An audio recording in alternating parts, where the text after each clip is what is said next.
Bonjour à tous, donc pour cette vidéo j'ai choisi un petit vrai ou faux que j'ai déjà donné à mes élèves et qui permet un petit peu de revoir les points du cours que j'ai intitulé particularités et pièges de la congruence. Voilà, donc c'est 8 questions, plus ou moins pièges, et à chaque fois comme ça je pourrai illustrer avec d'autres exemples. Voilà, et à la fin, 3 petits exercices bonus pour compléter tout ça. Voilà, donc comme habituellement, eh bien vous cherchez un certain temps, alors 20-30 minutes, je sais pas. Et après, vous écoutez le corrigé avec attention. Alors on travaille modulo 15, donc 138, on va le réduire. Alors 138 modulo 15, bien vous avez 150 qui est assez proche, donc forcément 135. Donc 138 c'est 135 plus 3, et 135 c'est un multiple de 15, donc 138 est bien égal à 3 modulo 15. C'est vraiment pour une mise en bouche. Ensuite, deuxième question. 16 est égal à 44 modulo 16. Alors, modulo 7, donc on va réduire. Alors 16 modulo 7, c'est donc 14 plus 2. Donc 16 égale 2. Et 44, eh bien c'est 42 plus 2. Donc c'est bien aussi. C'est bien égal à 2 modulo 7. Et donc la propriété qu'on va utiliser, c'est la transitivité. Une des premières propriétés, c'est-à-dire transitivité, qui A égale B et B égale C. Alors A égale C. Donc ici, 16 vaut bien 44 modulo 7.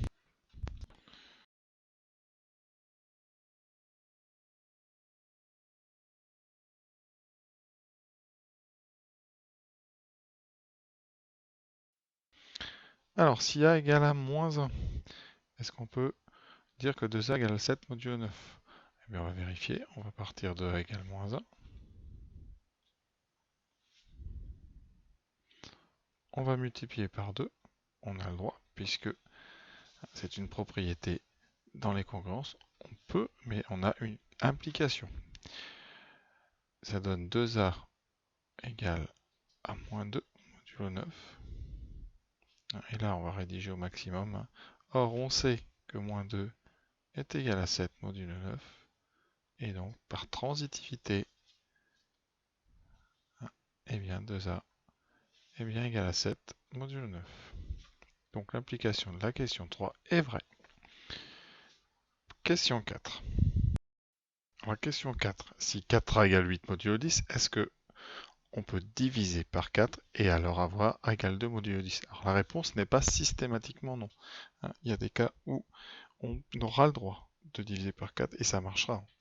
Comme on ne le sait pas à l'avance, eh bien on va éviter de le faire. Mais là, la question c'est est-ce qu'on peut le faire? Alors pour montrer qu'on ne peut pas le faire, c'est simple, il faut trouver une solution ici A de cette équation qui ne sera pas solution de l'autre. Donc on va trouver, on va tester. Pour A égale 2, ça marche, mais 2 c'est la solution qui est donnée dans l'implication, donc ça ne nous intéresse pas. On va trouver une autre valeur de A qui marche et qui est différente de 2 modulo 10. Donc 4 fois 3, 12, ça ne marche pas. 4 fois 4, 16, ça n'est pas égal à 8. 5 fois 4, 20, ça ne marche pas. 6 fois 4, 24, ça ne marche pas. 7 fois 4, 28 à 28. Donc 7 est solution de 4A égale 8 modulo 10, mais pas de A égale 2 modulo 10. Conséquence, 4A égale 8 n'implique pas, voilà, A égale modulo 10. Voilà. Je vais aller lentement. D'accord? Le principe, c'est que quand vous avez une A qui implique B, eh bien, si A est vrai, alors B doit être vrai. Donc si 7 est solution de A, 7 devrait être solution de B. Ici, ce n'est pas le cas, donc A n'implique pas B.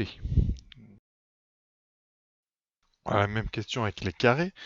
Est-ce qu'on peut prendre la racine carrée d'une équation? Bien, la réponse c'est pas systématiquement et parfois ça marchera. Mais là, on va vérifier. Donc, comme tout à l'heure, on va essayer de trouver une solution de la première qui n'est pas solution de la deuxième. Alors, chez les réels, a carré égale 9 n'implique pas a égale 3. Ça implique a égale 3 ou moins 3. Mais on va essayer ici avec moins 3. Donc, ça marche. Si a égale, moins 3, ça marche. Donc, et solution. Donc, a égale moins 3 et solution de a carré égale 9 modulo 10. Ah, c'est surtout moins 3 qui est solution, on va pas mettre a, pas la peine. Donc moins 3 est solution de a carré égale 9. Et comme tout à l'heure, mais pas de a égale 3. Puisque moins 3 n'est pas égal à 3.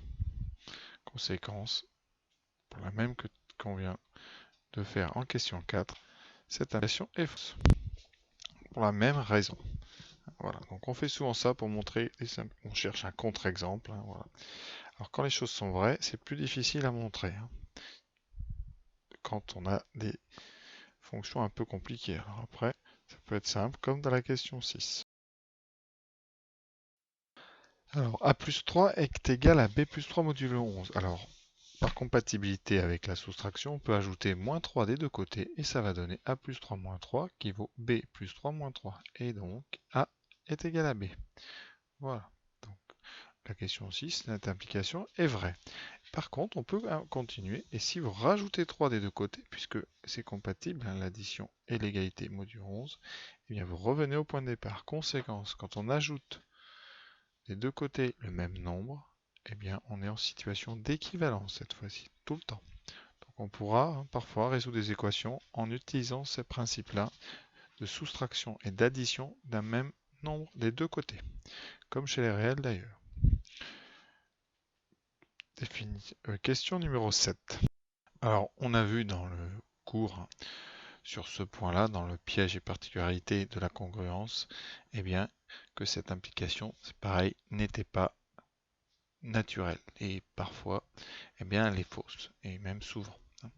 Donc là, est-ce qu'on est dans un cas où c'est vrai ou pas? Donc on va essayer de trouver, comme on a fait en question 4 et 5, une solution de gauche qui n'est pas solution de la droite. Donc un nombre qui serait solution de a égale à 0 sans être nul. Alors comme on est modulo 6, eh bien c'est simple, il suffit de prendre, par exemple, 2 fois 3. 2 fois 3 est égal à 0 modulo 6. Et pourtant, 2 est différent de 0 modulo 6 et 3 est différent de 0 modulo 6. Voilà, c'était vraiment le piège. Et quand j'avais fait ça, j'avais dit que il y avait une non-intégrité. L'intégrité, c'est quand vous avez justement cette propriété. Voilà. Et là, on ne l'a pas. On a un problème. On a des produits nuls sans avoir un facteur nul. Alors, dernière question, petit QCM simple. Un peu tordu. Tout simplement parce que, eh bien, 12 est bien égal à 2 modulo 5. Ça, il n'y a pas à dire, vous le savez. Et 3 puissance 12, on va calculer, c'est aussi égal à 3 carré modulo 5. Alors 3 puissance 12, qu'est-ce qu'on sait? Les puissances de 3, vous avez 3 au carré qui vaut 9, donc qui est égal à moins 1 modulo 5. Donc 3 puissance 4 vaut moins 1 au carré. On peut mettre au carré les égalités. Et voilà. Conséquence. Et là, on va mettre au cube des deux côtés. Donc 3 puissance 4 au cube va être égal à moins 1 puissance 6, c'est-à-dire ça sera moins 1. Donc 3 puissance 12 vaut 1 modulo 5. Alors, la huitième question. Donc on a bien 12 égale 2 modulo 5, ça c'est vrai. Et on va regarder 3 puissance 12. Alors, comment fait-on 3 puissance 12? Donc, on part de 3 au carré qui vaut moins 1, puisque 3 au carré c'est 9, et modulo 5, 9 vaut moins 1. Et on va mettre cette égalité au carré, puisqu'on a le droit. Et bien, ça nous donnera 3 puissance 4 vaut moins 1 au carré, et ensuite on va la mettre puissance 3. Comme ça, nous aurons bien 3 puissance 12 à gauche, et à droite, vous aurez moins 1 puissance 6 qui vaut 1. Conséquence, eh bien, 3 puissance 12 n'est pas égal à 3 puissance 2, puisque 3 puissance 2, on l'a vu un peu plus haut, c'est moins 1. Donc, c'est faux. Voilà. Et la morale, c'est que la propriété qu'on a vue sur les puissances, vous pouvez prendre une égalité avec les modulos sur, non pas l'exposant, mais ce qu'il y a à l'intérieur. D'accord? C'est-à-dire que vous avez votre propriété, c'est donc a puissance n égale bn. Et le début de la propriété, c'est a égale b. On ne va pas mélanger, hein. C'est-à-dire que vraiment, ne mélangez pas entre la puissance et le nombre qui est à l'intérieur. Voilà, c'était pour rappeler ce point très important, hein. Souvent, les élèves dans des exercices un peu plus compliqués que ça, et bien, comme ils ont du mal ou ils sont un peu perdus, inventent n'importe quelle règle.